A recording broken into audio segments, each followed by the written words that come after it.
Hello, everyone, and welcome to Lipedema Wellness Conversations with Gail. That would be me and friends. And our friend tonight is Ruth Gaa, and I met Ruth Gaa about a year ago, and hopefully, her story will fascinate you as much as I'm looking forward to it fascinating me. I haven't heard Ruth's story. Before we get started, I just want to say, or I guess I shouldn't say before we get started since we're started already, but as we get started, I want you to go ahead when you get the chance, put who you are and where you're located so that we can greet you. It's been a couple of weeks for me since I've been here. I'm a little rusty. I see that Stacy is here from Austin.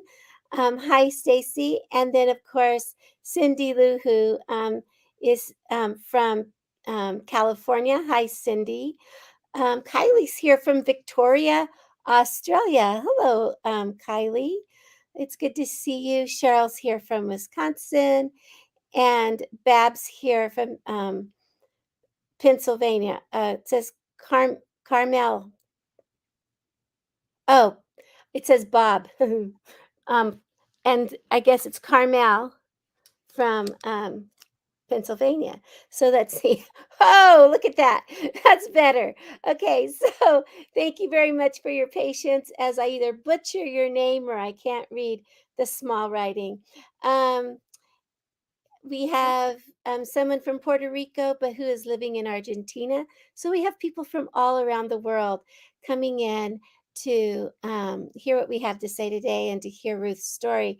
Don is here from New Hampshire, and Dottie is here from where'd you go? Indiana. Shelly's here from South Carolina, from Hilton Head Island, and Joyce is here from New Hampshire. So as you can see, we have people from all over the world. And so, Ruth, I hope that doesn't make you too nervous, knowing that you have a worldwide audience. We have about 20 members right now listening to us, and it's always fun to watch. I have the numbers. I watch it go up and down, and that's always a lot of fun. So I tonight I'm bringing you Ruth Gaa. She's a member of our tribe.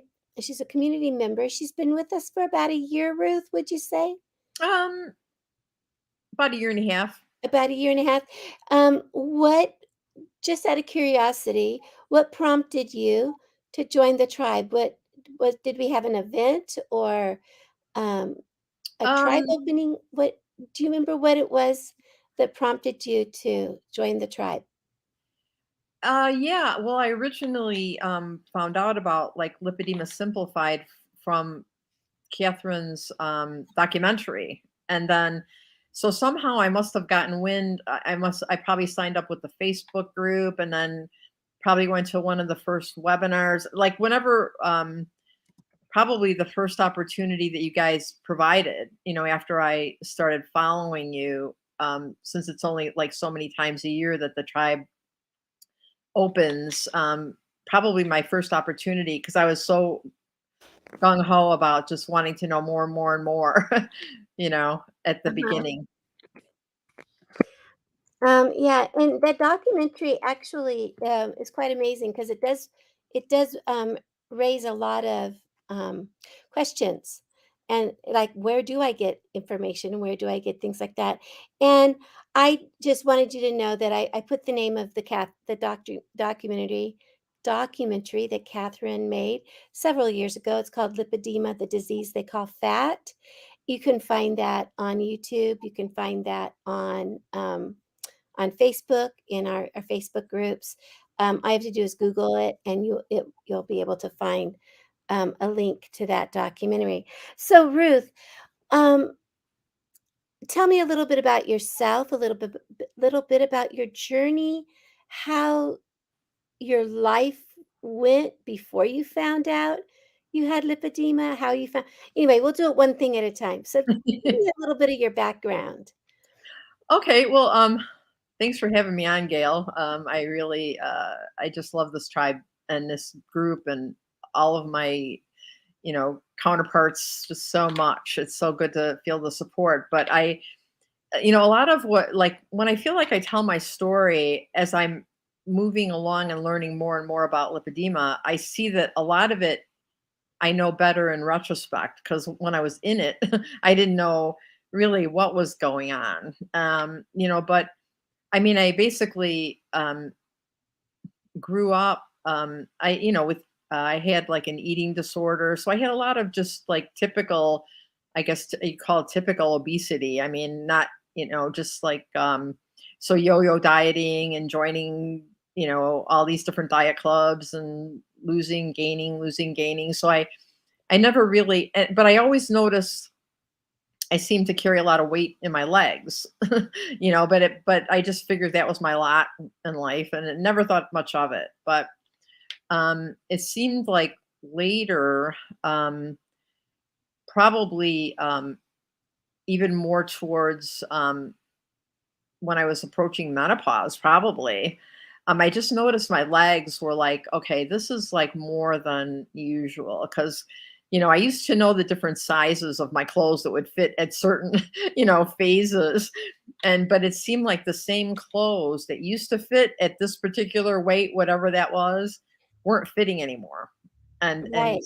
and so I was like, what is going on? And I actually started feeling the heaviness. I used to tell people, okay, I feel like I'm walking with my cement boots on. It's like I just started feeling all that. Um, so fast forward, that's just stuff that in retrospect I can realize that I was noticing.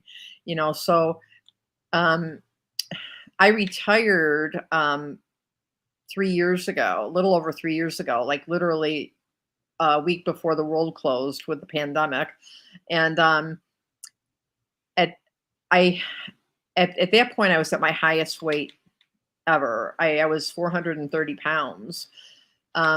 And so I just started to, I don't know, I just wanted to um, start getting the healthiest I could possibly be, for whatever, whatever time I had left. And, you know, um, I, I'm a woman of faith, so I kind of promised God, I just want to get healthy so I can, do your will in my life. And I, um, so I just started on um, different, like autoimmune protocol diets. I have Sjogren's disease, so anti-inflammatory, and so I was sort of like getting a head start on keto without knowing it. But Right. and so I did really well. And so a couple of years time went by, and I lost over 200 pounds. But then I was in physical therapy. So this is kind of where my lipedema journey really took off, because I was in physical therapy from some of the neurological things that I have with my Sjogren's.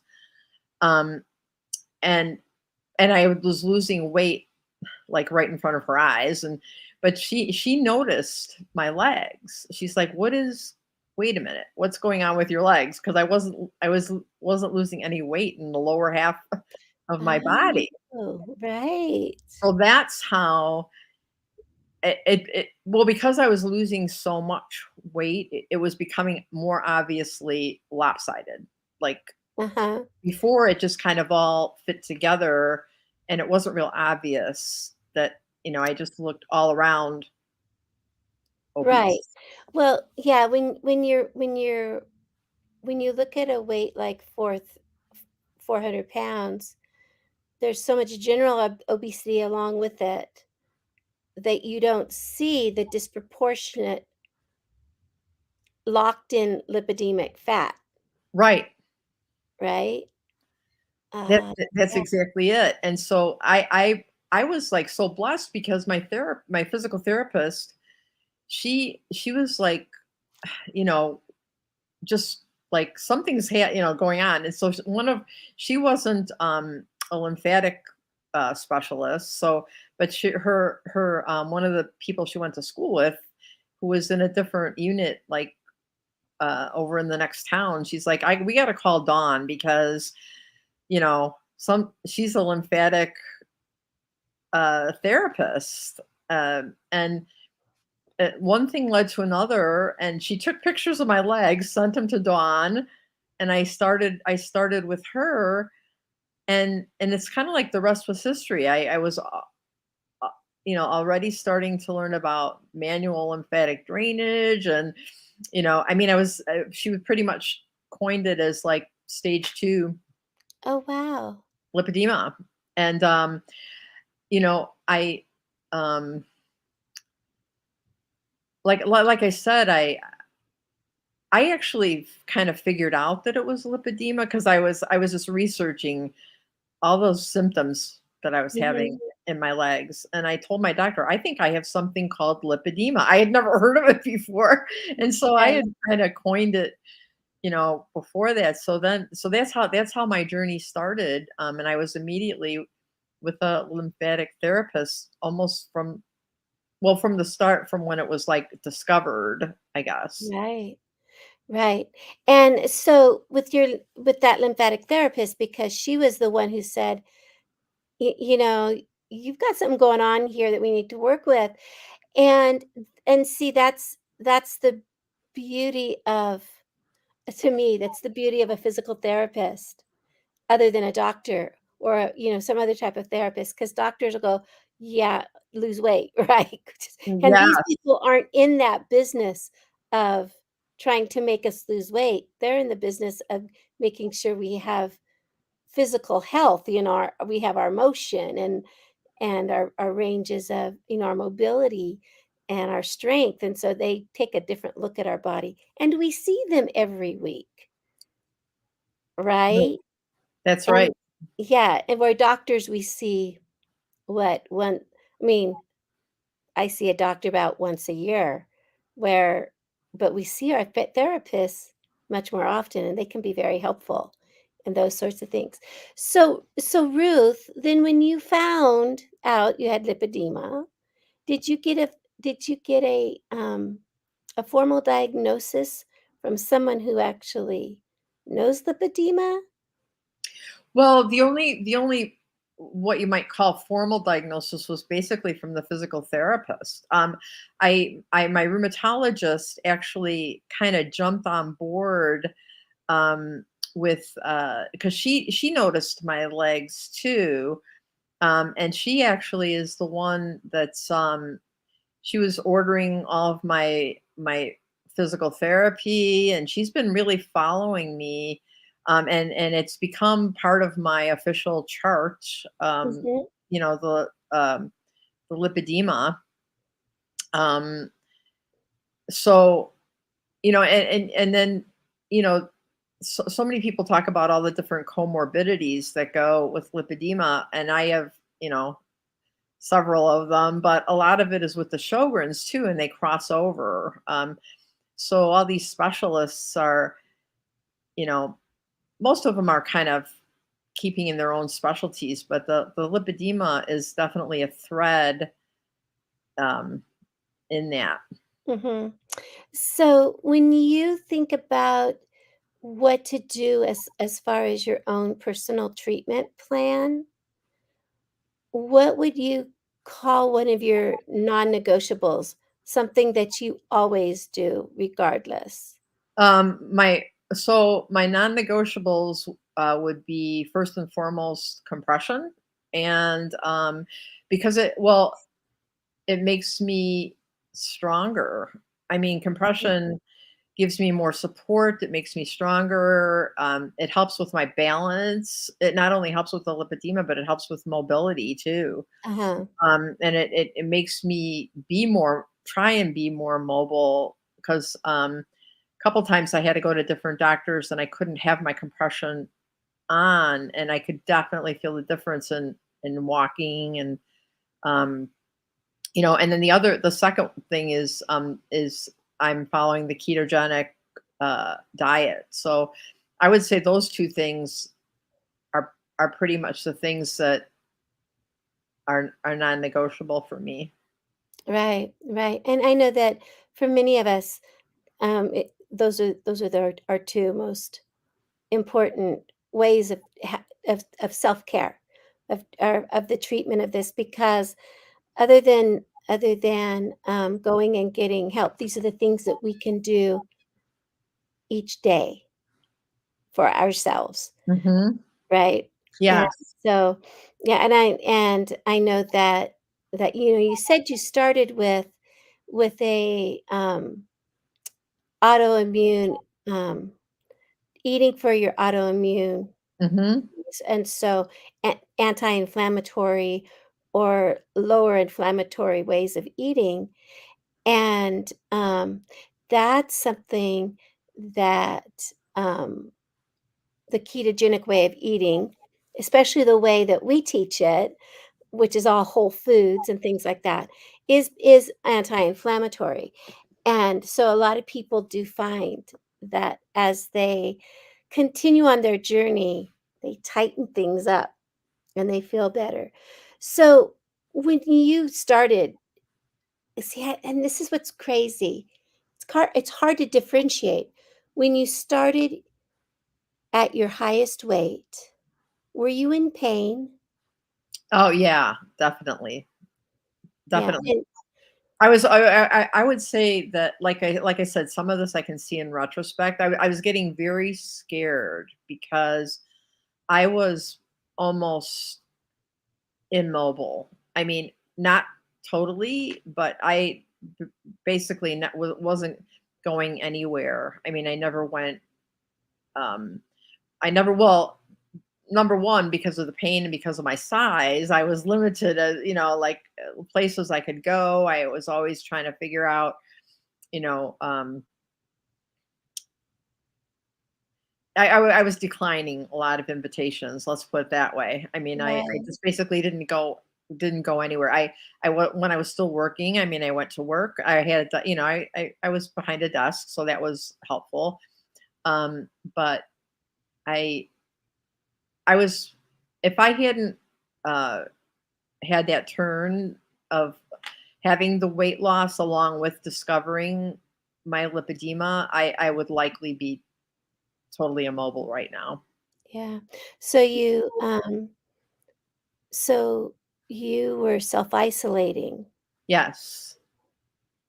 and self-isolation um does lead to immobility because we become less and less strong as we move around less and less in our communities. Did you find that the pain decreased with the weight loss, or did you find that did the pain decrease before much weight loss? I would have to say it's probably a combo, because I have like arthritis everywhere too. I have Mhm. 2 bad knees. I'm going to see an orthopedic surgeon Monday.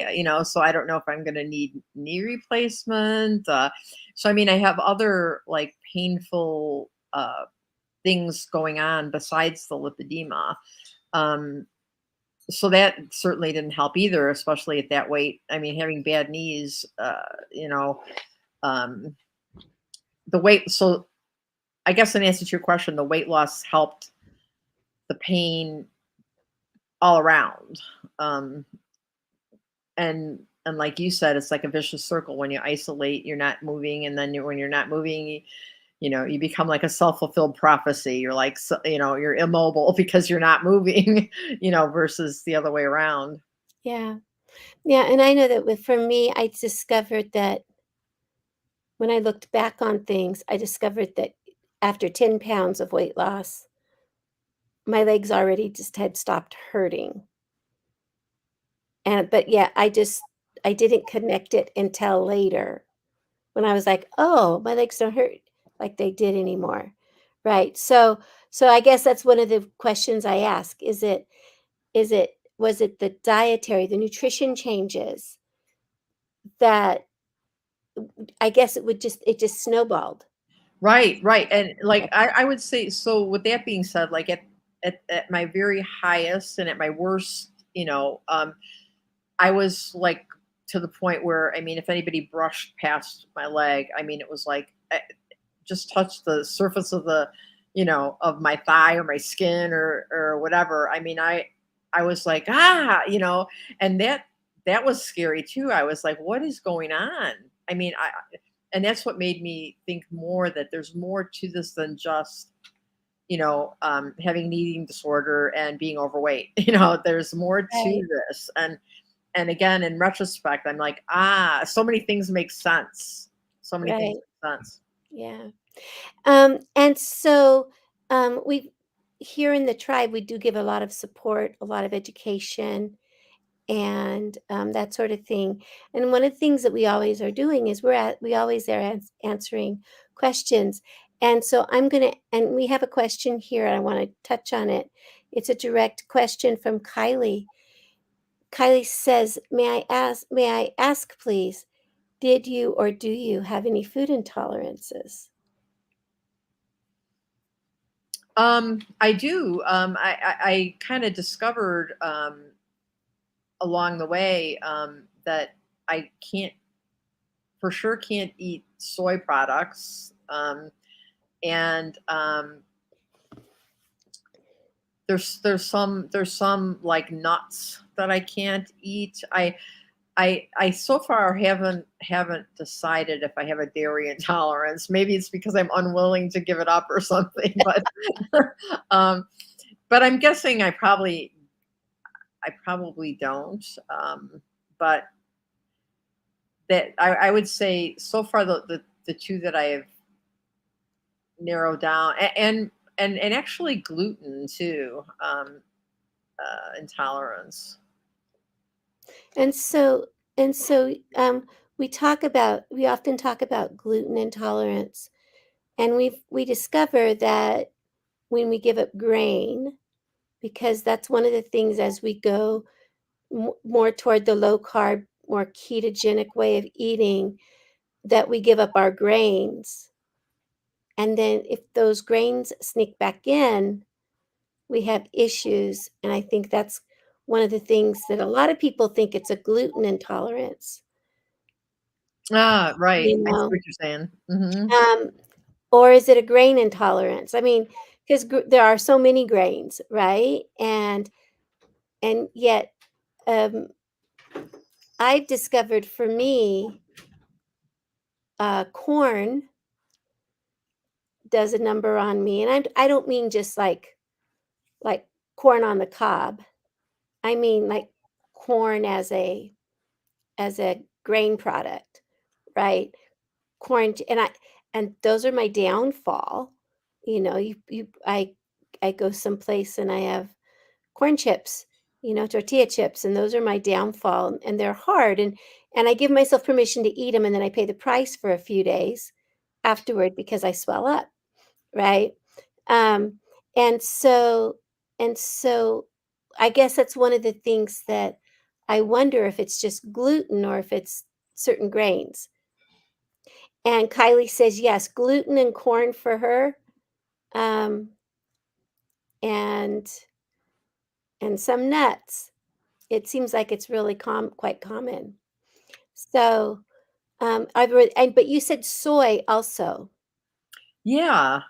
Yeah. It seemed like because I was well, this was actually before I switched totally to keto, when I was just on with the anti-inflammatory protocol.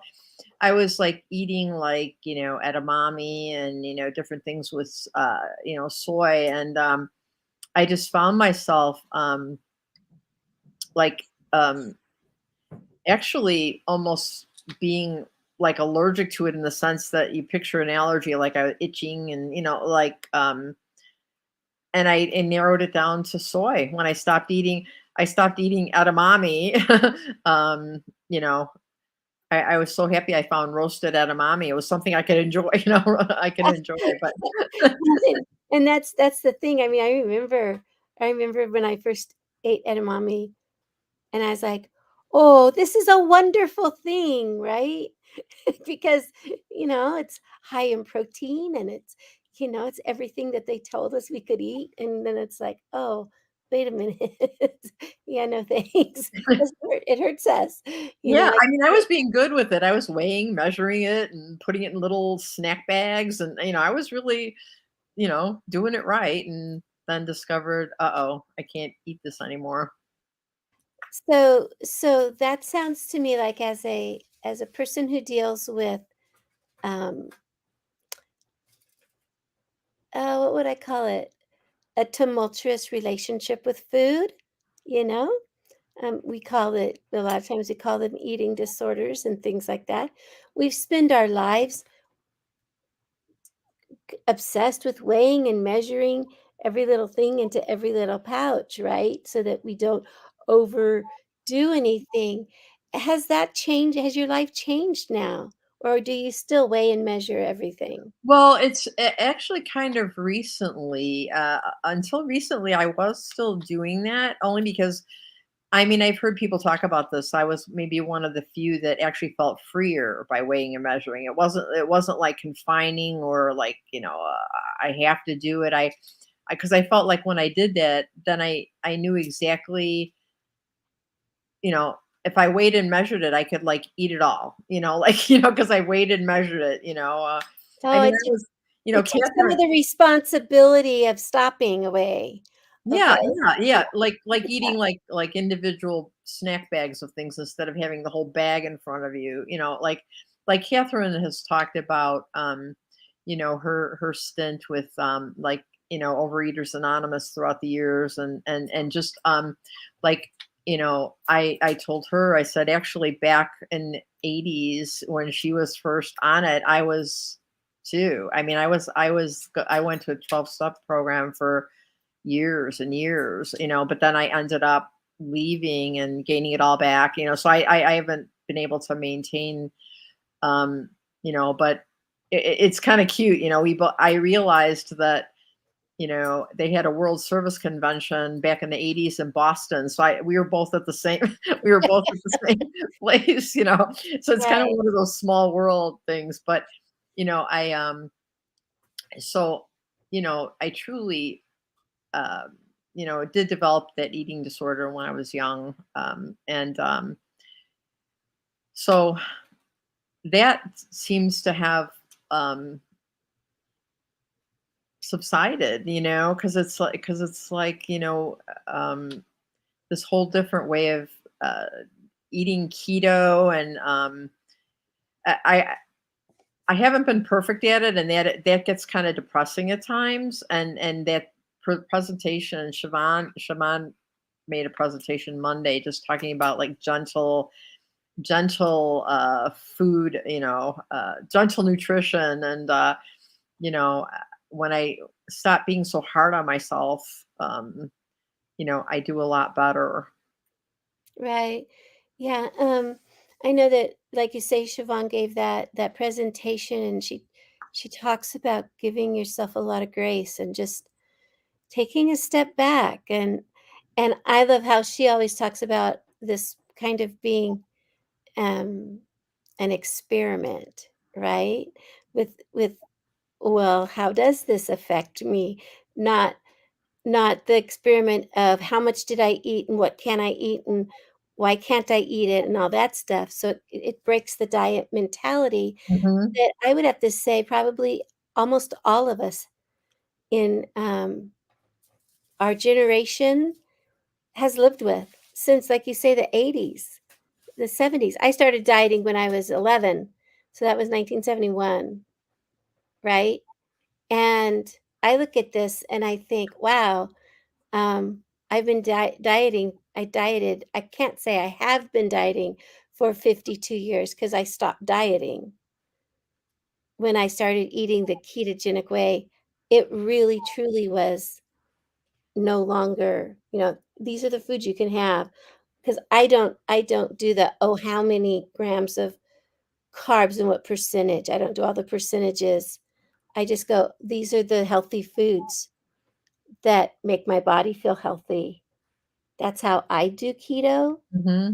How do you do keto? I do have a tendency to, well, when I first started keto, so that was probably a year ago, maybe. I At the beginning, I was, using my Fitness Pal. I was, doing the macros. I was, making sure that I was, because the recommendation was under 20 grams of net carb, of total carbs. And, so I kind of did that for a long time because I didn't. I had no idea what had carbs and what didn't have carbs. So I was trying to train myself to know what do they consider carbs. So by tracking them, it gave me a better knowledge of what things are high in carbs. Yeah. Especially things that you think are whole foods and healthy, like different fruits and so it just really kind of trained me to know um what how many carbs were in things, because the Right. typical, diet, I was shocked to find out that even some of the autoimmune protocol that I was on, that included a lot of grains, actually, and I was, still probably doing 200 carbs a day. Um, Right. and I mean, but if you're counting calories, you could still like quote lose weight, but um the carbs so it was more like a training of how to eat healthy. Mhm. But yeah, I don't count. I In my head I think I just do because I pretty much eat the same thing all the time, so it's like Right. I know that I stick to berries and I stick to, so I'm naturally eating lower carbs, but I don't spaz out about like, oh, I had 2 carbs too many today, or something like that. Right, right, right. And we can really get into that. We can get into that mindset very quickly. Go back to the the dietary mindset, the diet mindset. So I have a question for you, and this is going to it's maybe it's too personal. Do you get on the scales? I sometimes force myself to, because for me, it's too easy to convince myself um, that I'm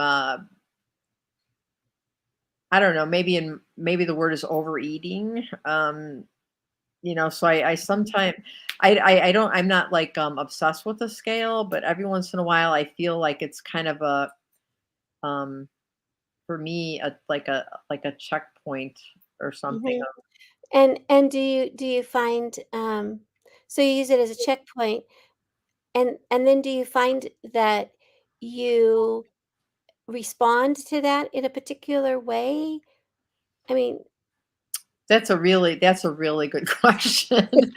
That's a really good question because um that's the other another thing Siobhan talked about. It's not necessarily about gaining and losing weight. It's about getting healthy you know um the lipedema, and the inflammation and the how do you feel, and but I don't know, maybe it's just an ingrained gauge in me too, like from all of my, I'm going to be 70 years old, so it's like a long life of, um oh, I went to, Weight Watchers and I lost a quarter of a pound this week. Was I successful, or was I, you know what I mean? yeah, And so I think it's partially that mentality of the numbers game, because I always tell people, like, it's not about the number, because like if you get on the scale and you're, let's say, 200 pounds, but like a month ago you were 210, you feel really good.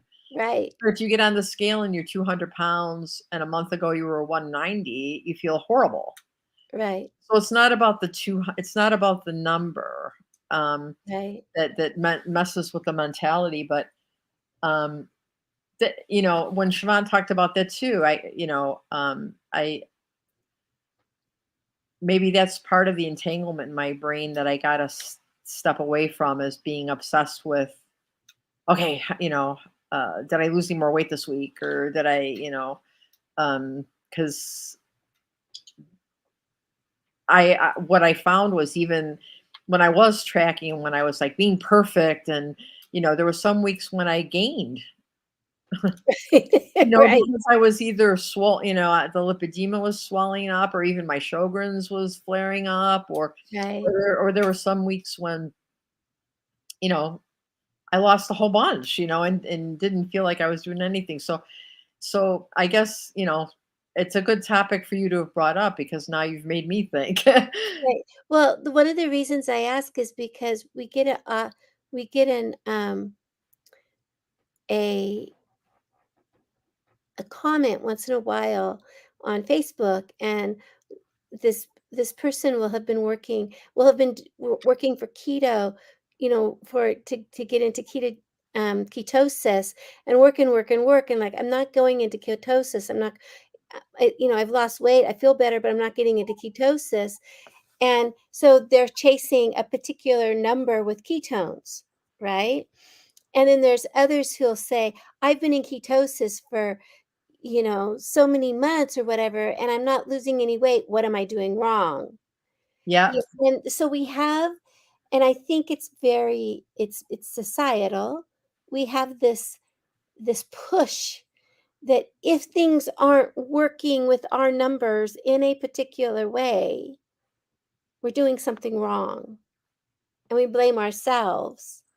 Where when really, if we're eating a cleaner, healthier diet, our foods are becoming more and more closer to, the earth, the way they grew, you know, um, so they're less processed.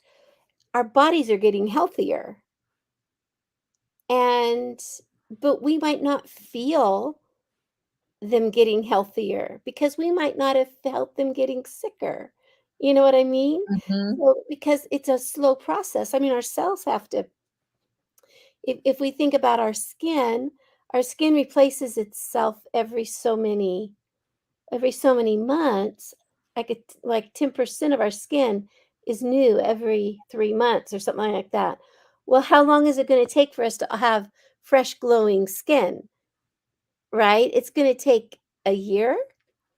It's not going to take 3 weeks, right? And so when we have to, when we try to measure our success with a number instead of other things, then we're really doing ourselves a disservice. But how do you break it? Right? Like Winetta says here, she used to go to Tops with her mom. I started Tops when I was 21. She started Tops at 12. And that was a very long obsession with the scale and self worth. It's a very difficult cycle to break. It really is. Thank you, Winetta. Yeah, Because thank you, Anada. That was good. it is true. It's a, and I would have to say, I don't know, almost every woman I know who has dealt with weight, every person I know who has dealt with quote unquote weight issues, obese or whatever, they do get obsessed with the scale. But it's because we're trained to, you know. Like I remember, okay, so we all know Mr. Rogers, right? And we all know Mr. Rogers. And Mr. Rogers' favorite number was 143. 143. And he says in the documentary that was on him that he would swim, and every day he would get on the scale and it said 143. And the 1 was for I, and the 4 was for the four-letter word love, and the 3 was for you. I love you. But I always wonder, every single day of his life, he weighed 143? I'm sorry, I don't believe it, but maybe it's true, right? 143? That blows my mind. Anyway, um, so Cheryl, I just wanna share this with you, Cheryl. Cheryl wants to share this with you, Ruth. I can totally relate to everything you're saying, Ruth. Such a similar journey, but haven't lost as much weight as you. Not yet, but working on it. Thanks for sharing. You know, so our audience is grateful for your story. And then Winetta says it was in his head, the 143. And I agree. 143 isn't a true number in my book. Before we go, Ruth, I need to share a couple of things. First of all, the entire community, including you and me and everybody, we are invited to a free webinar on Thursday, August 24th. I am going to put the link to that in the comments. So make sure that you look at the comments and you grab this link. Now, just to let you know, this link will get you, here, let me show it this way. As you can see, it says learn.lipedema-simplified.org/free-webinar. That link will take you to all of our free webinars anytime we have one. So if you come to one of our free webinars, you'll come to more. But that's on the 24th of August.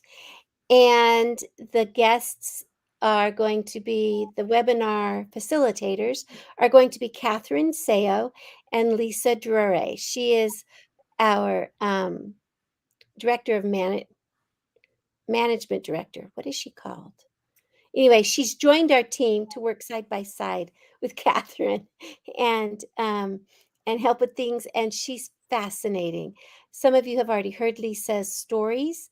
You can see her stories on our Instagram page. Managing director. Thank you so much, Mina. Managing director. Know full well that she's not the community manager. That would be me. Right. I knew the word manager was in there somewhere.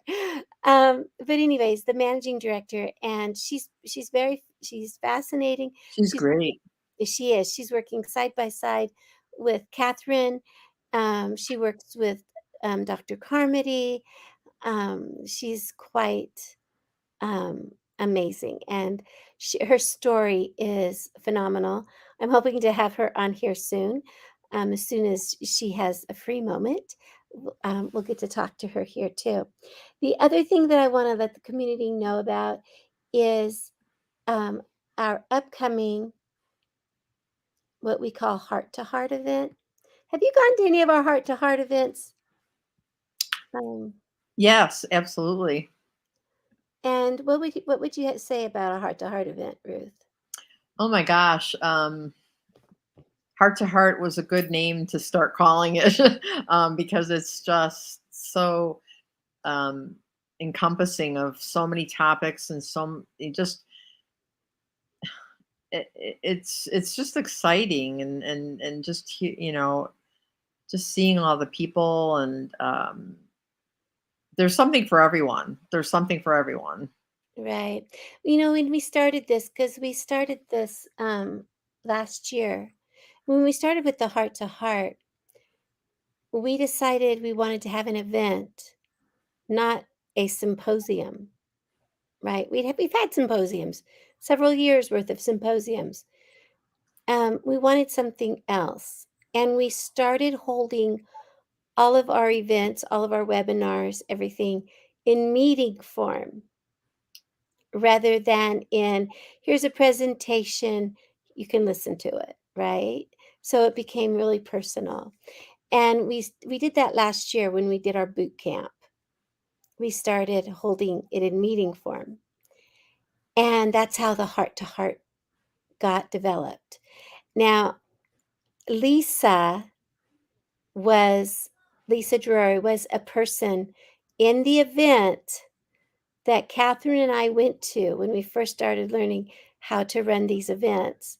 Lisa was one of the facilitators, one of the helpers there. And that's how we met Lisa. And Lisa and Catherine made a connection in a breakout room. You know how we do breakout rooms in the Heart to Mhm. Heart? Yeah, in a breakout room, they made a connection. And that's where we decided we've got to do breakout rooms. We've got to do them because people can really make some strong connections. And so that's what's going on with Heart to Heart. We have expert speakers, we have community members, we have what we call lipedema pioneers. Ruth, have you ever been a lipedema pioneer? What's a lipedema pioneer? I guess not. You are a lipedema pioneer. You share your story. Um, Oh, no, I have never been that, no.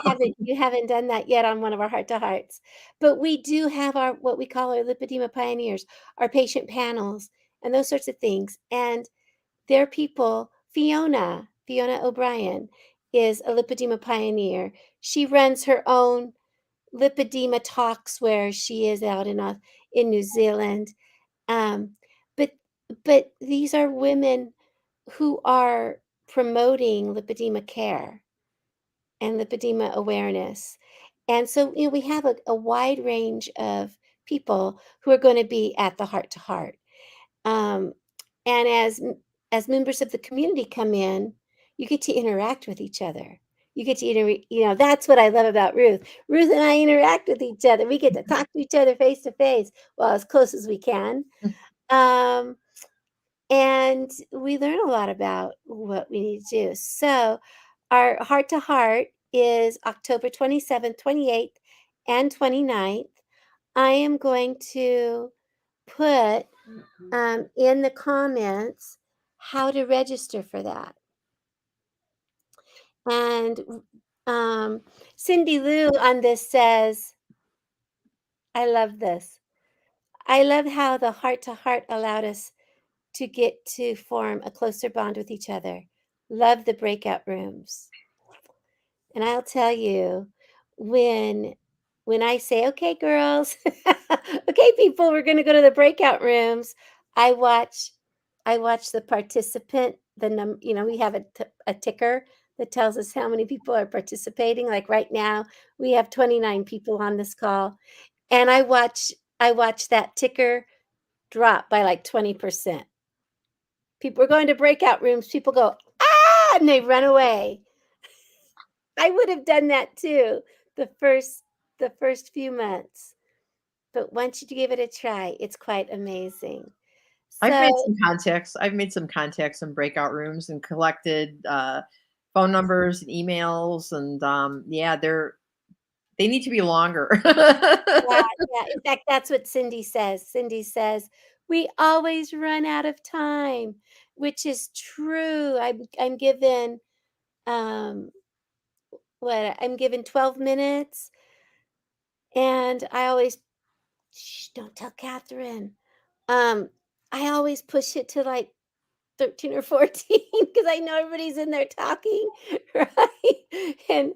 And we get out of there, and I've given everybody a couple extra minutes, and people are like, "Oh, it was too short. Breakout rooms are too short," and other people say, "We need more," because it is. It's the one-on-one connections that we make, the small group connections that are so important and so valuable to us.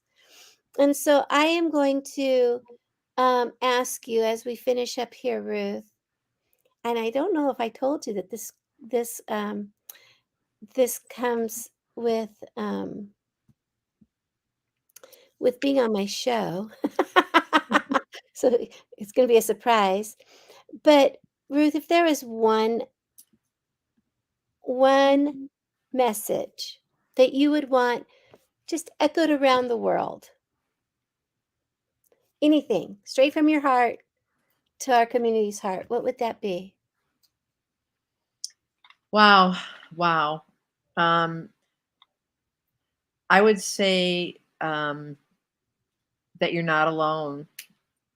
That I had heard once, a lot of times, we suffer from terminal uniqueness. We think we're the only ones that are going through something.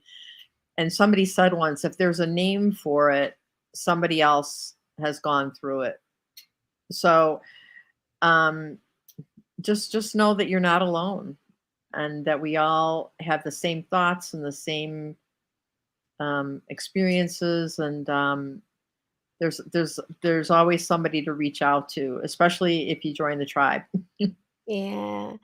Thank you, Ruth. And it's so true. Your story today, we had people on here saying, that's my story too. Um, terminal, what you call it? We suffer from Terminal uniqueness. terminal uniqueness syndrome or something like that, thinking we are so unique that nobody else could even start to understand our story. Mhm. Yeah. And I think that's an amazing, amazing thing to think about, that we are all here together. Ruth and I are here for you, and you guys are here for us, and we gather our strength from each other. So, Ruth, thank you so much for being with us today. Oh, thank you for Um, asking me. no problem. And I am going to, at this point, say good night, everybody. And I hope you have a wonderful, wonderful, wonderful evening, morning, day, wherever you are today.